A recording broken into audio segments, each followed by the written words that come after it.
Copyright disclaimer. Under Title 17 U.S.C. Section 107, allowance is made for fair use for purposes such as criticism, comment, news reporting, teaching, scholarship, and research. Fair use is permitted by copyright statute that might otherwise be infringing nonprofit, educational, or personal use, tips a balance in favor of fair use. Okay, I'm going to continue with the brainwashing in Rehabilitation Project Force, also called RPF, where children are imprisoned as well. Organizational forerunners to the RPF.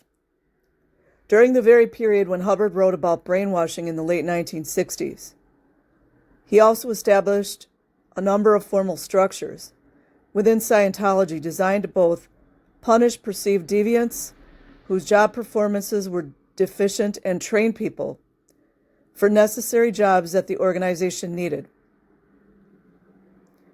Having been at sea from late 1967, Hubbard's punishment and training programs reflected the needs and conditions of maritime life.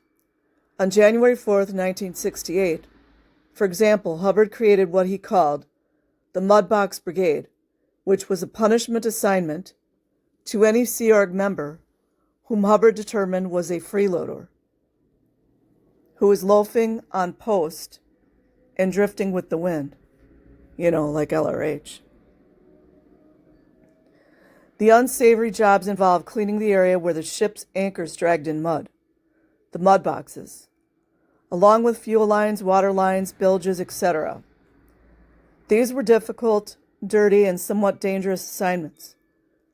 But within a few years, they would be taken over by inmates in the RPF's internal punishment program.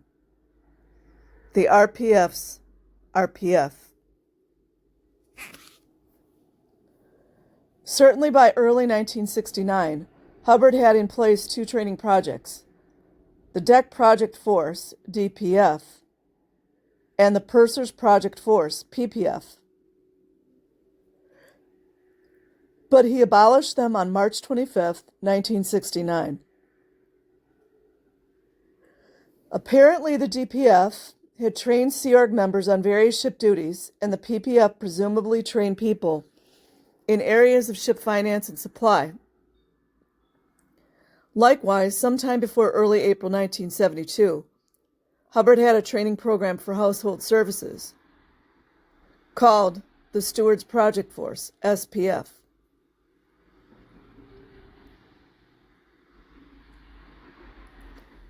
He also had a program called the Estates Project Force, EPF, which, as we must reconstruct from a later document, did such work as painting and sweeping.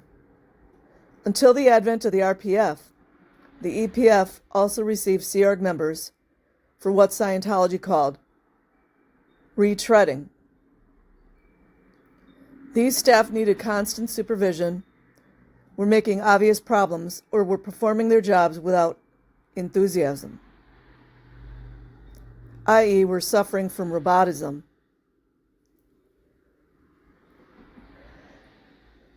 Apparently, however, Hubbard reinstituted the DPF because by early 1972, it had a function beyond mere training. In addition to new recruits, the DPF received Sea Org members who were questioning authority. There you go. That's why they call them the people anti-Scientologist or protesters. I always call them critics. They're questioners. Sea Org members who were questioning authority in the peculiar logic and language of Scientology. These people had interiorized. That is to say, the person is finding counterintention in the environment which coincides with his own. This is reasonableness, and his attention becomes directed to his own counterintention rather than to his objective.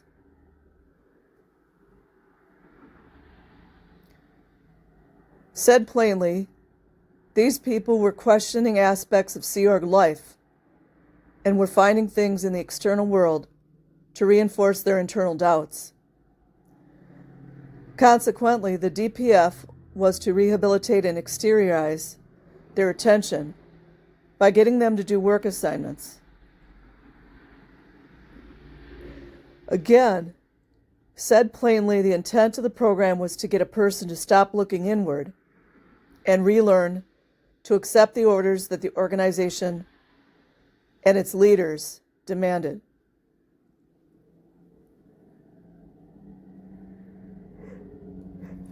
With this goal in mind, Hubbard imposed a system of rewards and punishments called ethics on people within the DPF, like children.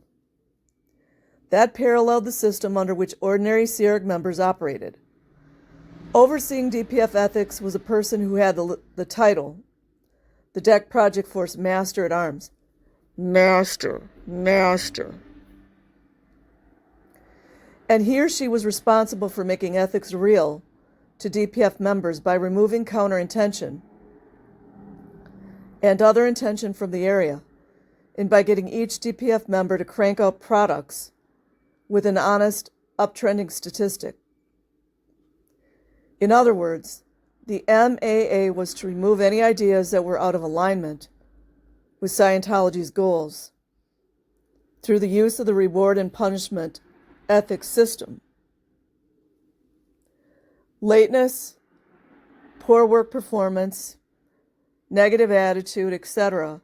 were out ethics actions that warranted the MAA to assign the offender to a lower ethics condition, like a child, which involved penalties on a gradient scales of severity. The offender had to work off these hour-long penalties or amends.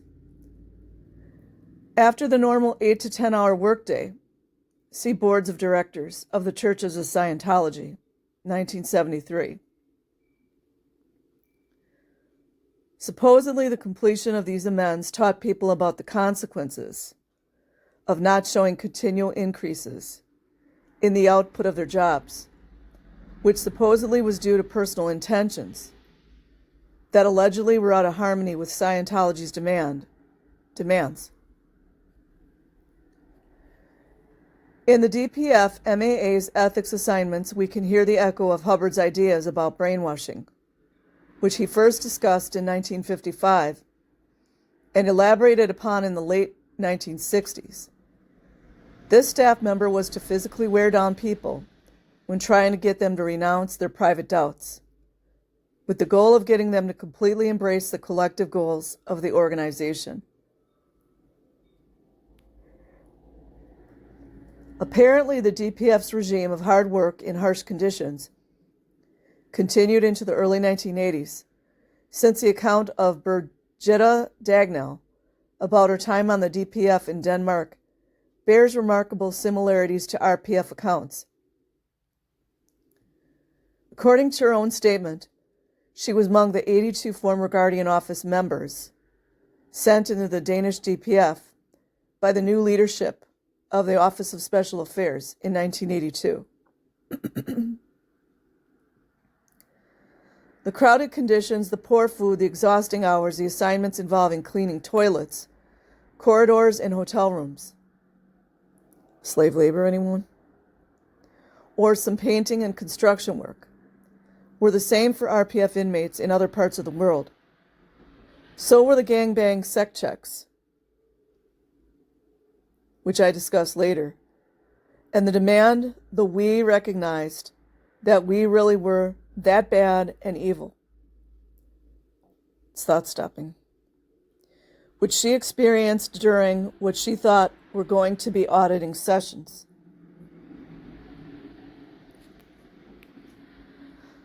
The creation of the RPF. The RPF built directly upon the punitive, some might say brainwashing role that the DPF had developed. Hubbard's motivations for establishing the program in January 1974 included personal retaliation. Having gone ashore in late 1973 to ride his motorcycle on Tenor Life in the Canary Islands, Hubbard took a spill and was injured. Recovering on board his flagship, Hubbard blamed the accident on unnamed crew members, whom he believed were not carrying out his orders with sufficient diligence.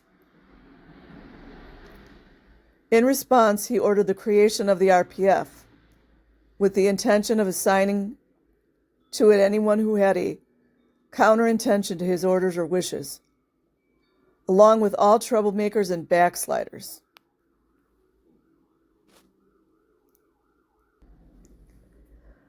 Researchers do not have copies of the first 3 flag orders establishing the RPF, but do have the 4th one, which is a May 30th, 1977, twice revised version of a January 7th, 1974 issue. Sometime between its inception and late May 1977, the RPF had assumed the punitive functions previously handled by the EPF and presumably the DPF. Sea Org members entered the RPF if they had dramatic indicator reads, called rock slams, while being counseled or audited on Scientology's confessional and lie detector machine called the E-meter, which gives readings about galvanic skin responses. Such indicator or needle jumps supposedly indicated a hidden evil intention on the subject or question under discussion or auditing. Others received RPF assignments for poor production on their jobs or posts, poor personality indicators, presumably such as depression, grumbling, and doubting Hubbard or his techniques, and obvious troublemaking. In considerable detail, the RPF document laid out the framework of forcible confinement, physical and social maltreatment, intensive re-indoctrination, and forced confessions that were and are central to the program's operation. Certain passages, for example, outline the basic rules about forcible confinement. Inmates could not leave the facility and could travel between buildings only when they were accompanied by security guards. Physical maltreatment occurred within the confines of sometimes demanding and dangerous work to which they were assigned. Specifically, inmates had to carry out 11 maintenance functions: interior and exterior building cleaning, bathroom cleaning, general painting, internal building renovations, storage, passageway, and stairway cleaning, other large-scale projects outside of sleeping, kitchen or eating areas, garage cleaning, elevator or elevator shaft cleaning, engine room and boiler room cleaning, furniture setups for events, and garbage disposal. They also could receive special assignments from specific Scientology personnel. They were supposed to get 7 hours sleep, and they were allowed to call on a Scientology medical officer, who need not be a medical doctor, only if they were running a temperature or suffer an injury that requires medication or treatment. Inmates were allowed to eat normal meals, unless doing so deprived Sea Org members who were not RPFers. Their use of bathrooms and showers was restricted, and at RPF expense, inmates were allowed a minimum number of circulating fans in their study and sleeping areas, where there is no other circulation of air easily available.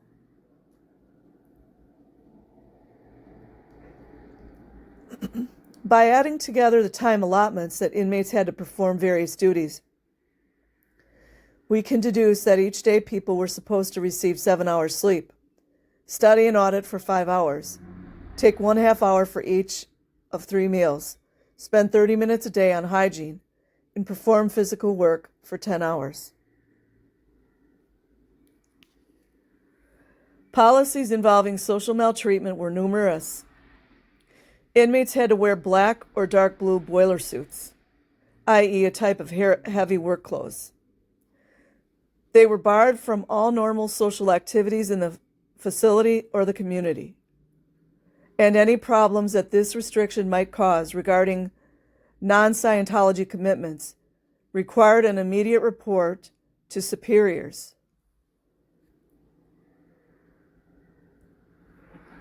As the policy succinctly stated, a member of the RPF is a member of the RPF and of nothing outside of it till released. Depending upon inmate stage of progress, pay was either 1/4 or 1/2 the normal Sea Org rates, unless withheld or fined by a justice action. Inmate sleeping quarters were isolated from those of other Sea Org members and were supposed to conform to fire health and safety regulations of the churches of inmates could to conform to fire health and safety regulations. Inmates could not speak to regular Sea Org members, public Scientologists, or members of the public unless they had to in order to avoid impoliteness. A spouse could have a conjugal visit with his or her partner one night a week in an authorized area, provided that the person's RPF progress was satisfactory. They're even controlling the sex lives, which they're obsessed with. Likewise, spouses could visit with their partners or school-aged children once daily during meals or at night if their progress was satisfactory, and they refrained from discussing their RPF situations. Additional meal visits with preschool children could be arranged. Intensive study of Hubbard's ideology was built into the program, with inmates allotted 5-hour study or auditing daily. Some evidence indicates that RPF inmates in the mid-1970s could complete the program in several months, but later accounts indicate that people frequently took over a year and served RPF sentences more than once during their Scientology careers. I will continue with this later. Like and subscribe if you choose. Otherwise, have an amazing day or night, wherever you are. Link in the description.